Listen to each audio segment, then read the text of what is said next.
আজকের এই ভিডিওতে আমি যেই নোটিফিকেশনটা নিয়ে আলোচনা করব এইটা পুরো দেখার পরে কিন্তু তোমাদের অরিজিনাল নোটিফিকেশনটা দেখার প্রয়োজন হবে না।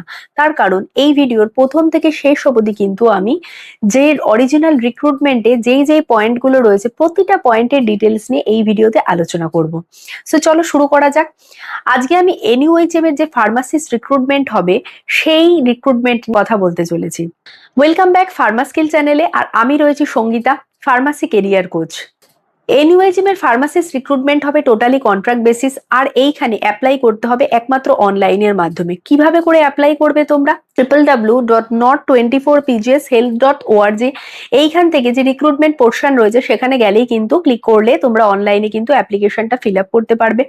এখানে 55 পোস্ট রয়েছে, যার মধ্যে যে ইউআর মানে general category 20 post, EWS economically weaker section সেখানে 6টা পোস্ট, পিডাব্লিউডি পোস্ট আছে 2টো, ওবিসি ক্যাটাগরি এ তে 6টা, ওবিসি ক্যাটাগরি বি সেখানে 4টে, এসসি ক্যান্ডিডেট 11 আর এসটির জন্য 4টে পোস্ট কিন্তু এখানে রাখা হয়েছে। সব মিলিয়ে 55টা পোস্ট এখানে অ্যালোটেড রয়েছে। এইবার চলে আসি বয়সের সীমা। 18 বছর থেকে 40 বছর অবধি কিন্তু বয়স সীমা এখানে বেঁধে দেওয়া হয়েছে, কিন্তু পিডাব্লিউডি ক্যাটাগরির ক্ষেত্রে 10 ইয়ার্স বেশি। আর যদি আমরা এসসি বা এসটি ক্যান্ডিডেটের ক্ষেত্রে যাই তাহলে এটা 5 বছর বেশি, আর যদি ওবিসি এ বা বি ক্যাটাগরির ক্ষেত্রে যাই তাহলে কিন্তু এটা 3 বছরের অ্যাডিশনাল গ্রেস টাইম পিরিয়ড দেওয়া হয়েছে। ফিজে চলে আসি। জেনারেল ক্যাটাগরির জন্য 100 রুপিস ফিজ, এটা অনলাইনে পেমেন্ট করতে হবে। যদি এসসি এসটি বা যে কোনো ক্যাটাগরি, জেনারেল ছাড়া বাদবাকি ক্যাটাগরির জন্য কিন্তু 50 টাকা ফিস অ্যালোটেড করা হয়েছে। কোয়ালিফিকেশনের কথা বলি, ডিপ্লোমা ইন ফার্মাসি কিন্তু মিনিমাম কোয়ালিফিকেশন। তার সাথে ক্যান্ডিডেটকে অবশ্যই কিন্তু এ ক্যাটাগরি রেজিস্টার্ড ফার্মাসিস্ট হতে হবে। আর এছাড়া যত বেশি হায়ার কোয়ালিফিকেশন থাকবে তত বেশি কিন্তু ভ্যালু এখানে দেওয়া হবে, এই রকম কিন্তু নোটিফিকেশনে বলা হয়েছে। কিভাবে করে ফর্ম ফিল আপ করবে আগেই বলে দিয়েছি, অফিসিয়াল ওয়েবসাইটটা, সেখানে রিক্রুটমেন্ট পোর্শনে গেলে পরে তোমরা অনলাইন অ্যাপ্লিকেশনে ক্লিক করলে টোটাল ফর্মটা ফিল আপ করতে পারবে। মনে রাখতে হবে যেই রেজিস্ট্রেশন নাম্বারটা সেখানে জেনারেট হবে সেটা কিন্তু খুব ইম্পর্টেন্ট, সেটা কোনো জায়গায় নোট ডাউন করে নিতে হবে, কেননা আগামী টাইমে তোমরা যখন আবার লগ ইন করবে এই রেজিস্ট্রেশন নাম্বারটা মনে রাখতে হবে। তার সাথে আরেকটু বলে দিই, যেটা খুব ইম্পর্টেন্ট পোর্শন, সেটা হচ্ছে তোমাদের ফটোগ্রাফ আর সিগনেচার যদি প্রপারলি আপলোড না হয় তাহলে কিন্তু তোমাদের ফর্ম ইভেন ক্যান্সেলও হয়ে যেতে পারে।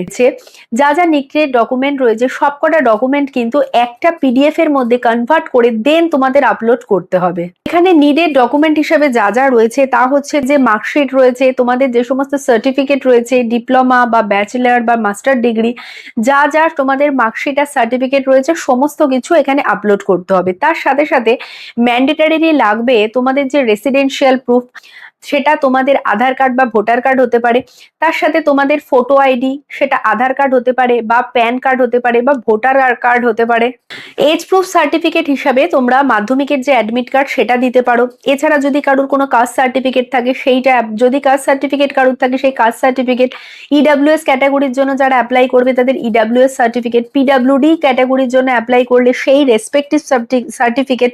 তার সাথে সাথে যদি কোনো রকম এক্সপেরিয়েন্স তোমরা শো করাও সেক্ষেত্রে কিন্তু ভ্যালিড একটা এক্সপেরিয়েন্স সার্টিফিকেট তোমাদের দিতে হবে, যেখানে প্রপারলি মেনশন করা থাকবে কবে তোমরা সেই ডিউটি জয়েন করেছিলে বা তোমাদের যে জয়েনিং ডেট সেটা ক্লিয়ারলি বলা থাকবে, আর কত দিন অবধি তোমরা যদি এখনো সেই ডিউটিটি কন্টিনিউ করো তাহলে সেই দিন অবধি কিন্তু টোটাল যে তোমাদের এক্সপেরিয়েন্স সার্টিফিকেট তার মধ্যে যেন উল্লেখ করা থাকে, আর প্রপার অথরিটির কিন্তু সিগনেচার আর স্ট্যাম্প যেন সেখানে থাকে। এই পোস্টে অ্যাপ্লাই করার জন্য আরো 3টে ক্রাইটেরিয়া আমি বলে দিই। তাকে কিন্তু পশ্চিমবঙ্গের স্থায়ী বাসিন্দা হতে হবে, তার সাথে সাথে লোকাল ল্যাঙ্গুয়েজ বাংলা অবশ্যই জানতে হবে, আর কম্পিউটারের ক্ষেত্রে কিন্তু ইন্টারনেট আর এমএস অফিসের কিন্তু অ্যাডিশনাল সার্টিফিকেট এই পোস্টে চেয়েছে। যে পিডিএফ এর কথা আমি বললাম সেই পিডিএফ এ তোমাদের কিন্তু আপলোড করতে হবে। Online form fill up already শুরু হয়ে গেছে 20 ফেব্রুয়ারি 2026 থেকে, এটা চলবে 28 ফেব্রুয়ারি 2026 অব্দি। তোমাদের হাতে আর 3 দিন সময় রয়ে গেছে এই ফর্ম ফিল আপ করার জন্য। ফার্মাসিস্টের জন্য ডকুমেন্ট ভেরিফিকেশনের ডেট রাখা হয়েছে 14ই মার্চ 2026, আর ভেন্যু রয়েছে যেই স্থানে তোমরা ডকুমেন্ট ভেরিফিকেশন হবে সেটা হচ্ছে Barasat CMOH office, not 24 PGS. রাখা হয়েছে সকাল 10:30 থেকে দুপুর 2টো অবধি।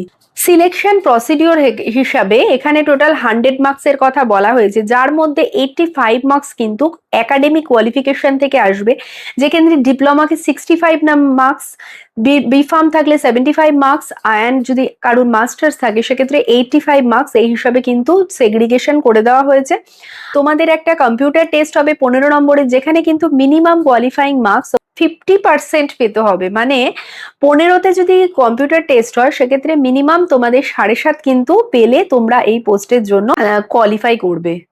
রিক্রুটমেন্টের লিঙ্ক তোমরা কোথা থেকে পাবে সেটা কিন্তু ওপরে আমার স্ক্রিনে যে এই ওয়েবসাইট যাচ্ছে সেই ওয়েবসাইটটি এখনই নোট ডাউন করে নাও। এই ওয়েবসাইটে কিন্তু ফার্দার কোনো রকম কমিউনিকেশন দরকার পড়লে বা যে কোনো রকম এই রিক্রুটমেন্ট রিলেটেড নোটিশ যেটা পাবলিশ হবে তোমাদের ডকুমেন্ট ভেরিফিকেশনের পর, সমস্ত কিছু কিন্তু ওপরে দেওয়া যে লিঙ্ক রয়েছে সেই লিঙ্কে ক্লিক করলে তার নোটিশ সেকশন থেকে তোমরা দেখতে পাবে। আর ডকুমেন্ট ভেরিফিকেশনের জন্য যা যা সার্টিফিকেট, যা যা ডকুমেন্ট তোমরা পিডিএফ আকারে আপলোড করবে, সেই সমস্ত সার্টিফিকেট তোমরা কিন্তু যেদিনকে ডকুমেন্ট ভেরিফিকেশন করতে যাবে সেগুলো নিয়ে যেতে হবে।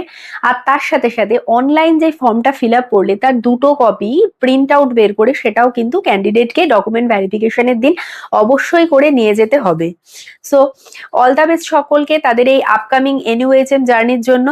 আর কোনো রকম হেল্পের দরকার হলে অবশ্যই ডেসক্রিপশন সেকশনে আমার যে অফিসিয়াল নাম্বার রয়েছে সেখানে তোমরা আমাকে অবশ্যই মেসেজ বা হোয়াটসঅ্যাপে যোগাযোগ করতে পারো। আজকের এই ভিডিওটি যদি তোমাদের একটুও হেল্পফুল মনে হয়, তোমাদের যদি ভালো লাগে, তাহলে একটা লাইক শেয়ার করো, সাবস্ক্রাইব করো এই চ্যানেলকে সাপোর্ট করার জন্য।